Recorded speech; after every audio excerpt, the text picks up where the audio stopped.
ভারতের স্বার্থবিরোধী অবস্থান নেওয়া ৩ রাষ্ট্রপ্রধানের মুখের আদলে অসুরের অবয়ব প্রতিস্থাপন করে পূজার আয়োজন করা হয়েছে পশ্চিমবঙ্গে, যেখানে বাংলাদেশের তত্ত্বাবধায়ক সরকারের প্রধান উপদেষ্টা ডক্টর মোহাম্মদ ইউনূস ও মার্কিন প্রেসিডেন্ট ডোনাল্ড ট্রাম্পের মুখের আদলে বানানো হয়েছে অসুর ও দেবী দুর্গার হাতে কাটা নরমুণ্ড পাকিস্তানের প্রধানমন্ত্রী শেহবাজ শরীফের মুখের আদলে। তো খবরটা দেখে কি বুঝলেন? আপনার ভারতের এবার দেবী দুর্গার অসুর হয়েছে আমাদের উপদেষ্টা ডক্টর মোহাম্মদ ইউনূস, তারপরে হচ্ছে আমেরিকার প্রেসিডেন্ট ডোনাল্ড ট্রাম্প এবং পাকিস্তানের প্রধানমন্ত্রী শাহবাজ শরীফ।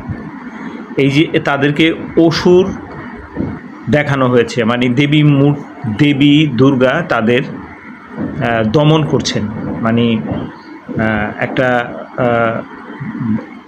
খারাপ জিনিসকে সে দমন করছেন। এই যে একটা খোঁচা দেওয়ার প্রবণতা ভারতের, যদি আমাদের উপদেষ্টার কোনো কিছু হয়, মানে কোনো সমালোচনা করতে হয়, তাহলে সেটা তো আমরা দেশের মানুষরা করতে পারি, বাংলাদেশের মানুষরা। তা আপনারা পাশের দেশের হয়ে এইসব খোঁচা দেয়া, মানে পায়ে পড়ে এসে এরকম ঝগড়া করা কি ঠিক? আপনারাই বলেন কী কারণ স্যাটায়ার করা, ট্রল করা আমার মাথায় আসে না। দেখেন, মানে ছোটোবেলা থেকেই দেখছি, মানে আমার তো বয়স অনেক হয়েছে,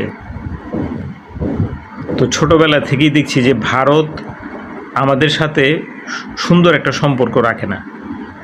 বাংলাদেশকে আমি কখনো দেখি নাই যে ভারতকে কিছু বলে বা ভারতের পায়ে পাড়া দেয় বা ভারতের কিছু করে। আমি ভারতকে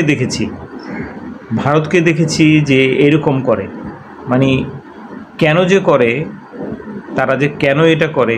এই নদীর আইন আছে জানেন, মানে পুরো বিশ্বে নদীর আইন আছে, অথচ এই নদীগুলিকে তারা বন্ধ করে রেখে দেয়।